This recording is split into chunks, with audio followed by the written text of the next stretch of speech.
Welcome back to Ben's Book Club. Today, we are diving into the book, The Making of a Manager, What to Do When Everyone Looks to You. You know, have you ever found yourself suddenly in charge, just staring at your team and thinking, what in the world do I do now?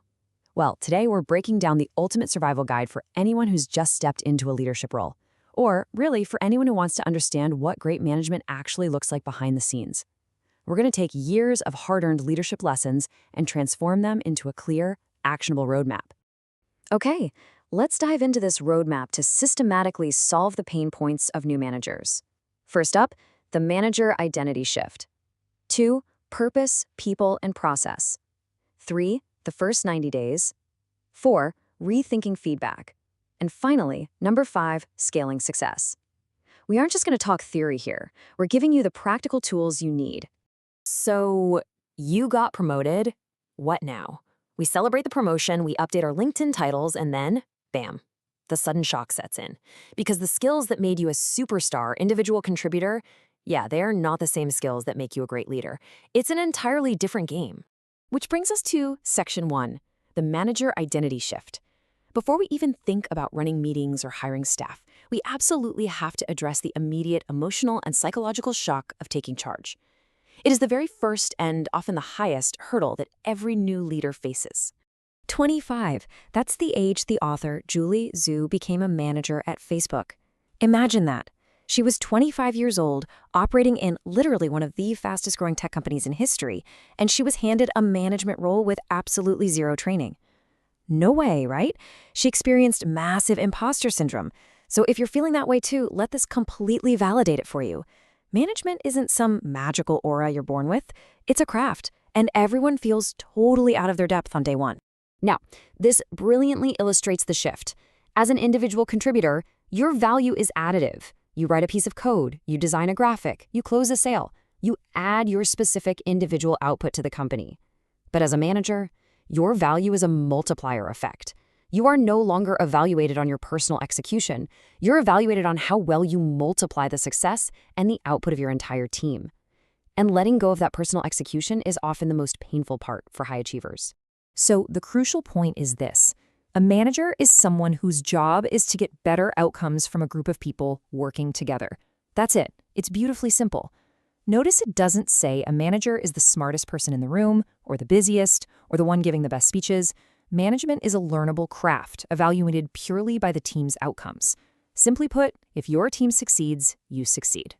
Moving to Section 2, purpose, people, and process. Now that we've got the mindset down, we need a system.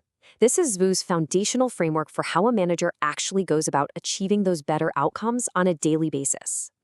Think of this like a three-legged stool. If any one of these legs is missing, the whole team collapses. Step 1 is purpose. That's the why. Does everyone on your team actually know what success looks like and why their work matters? Step 2 is people, the who. Do you have the right talent in the right roles, and are you actively supporting their growth? And step 3 is process, the how. Are you building efficient systems and norms so that team can work together without constantly hitting bottlenecks? A truly successful manager is constantly adjusting these 3 levers. Let's move to Section 3. Navigating the first 90 days, and see how this builds.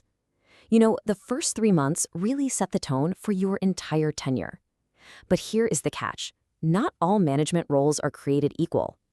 The specific way you acquired the job changes exactly how you should behave on day 1. Now, what's really interesting about this slide is how these unique paths come with specific pitfalls. If you're the apprentice, meaning you were promoted from within, your trap is managing your former peers. You have to build authority without acting like you're suddenly better than everyone else. If you are the pioneer, starting a brand new team from scratch, well, your trap is total chaos. You have to build processes while desperately trying to hire. And if you are the new boss, brought in from the outside, your trap is severe imposter syndrome. You don't know the culture yet, so your mandate is to listen aggressively before you try fixing anything. Your day 1 survival strategy absolutely must match your path. Which brings us to Section 4, rethinking feedback and one-on-ones. Once you survive those first few months, you settle into a daily routine focusing on the highest value actions a manager takes every single week. Get these right, and your multiplier effect goes through the roof. Listen, a bad one-on-one is just a status update. If your direct report is just rattling off their to-do list and telling you what they got done, stop. That literally could have been an email. A great one-on-one is entirely different. It's dedicated, focused time for career goals, uncovering long-term frustrations, and aligning on expectations. The single best question you can ask in these meetings is, what can I do this week to make your job easier? And while we're breaking bad habits, the feedback sandwich is dead. We have all been taught this classic structure, right? You give a compliment, you slip in the harsh criticism, and then you end with another compliment just to soften the blow. Abandon it immediately. It is terrible management. It completely confuses your team because they don't know if they're being praised or warned, and it just dilutes the actual coaching you're trying to provide.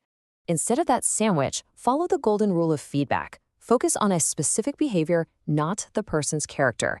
If someone messed up a presentation, you don't say, "You know you're aggressive and unorganized." Instead, you say, "In yesterday's meeting, you spoke over Sarah and didn't have the slides prepared." See the difference? It's actionable, it's clear, and it makes it obvious what success looks like next time. When you give this kind of behavioral feedback frequently, performance reviews are never a surprise. Section 5, Scaling Success and Culture. Okay, so you've mastered your identity, you're running great one-on-ones, and your team is thriving. What happens next? Well, your team starts to grow, and as it grows, your role has to evolve yet again. You have to consciously shift away from direct control. To scale successfully, you need to rely on a few core principles. First, stop hiring for the fire drill you have today. Think long-term, hire for the team you're going to need in 1 year to match your long-term vision. Second, as headcount grows, calendars fill up fast. You have to make every single meeting decision-oriented and purposeful. If it doesn't move work forward, cancel it.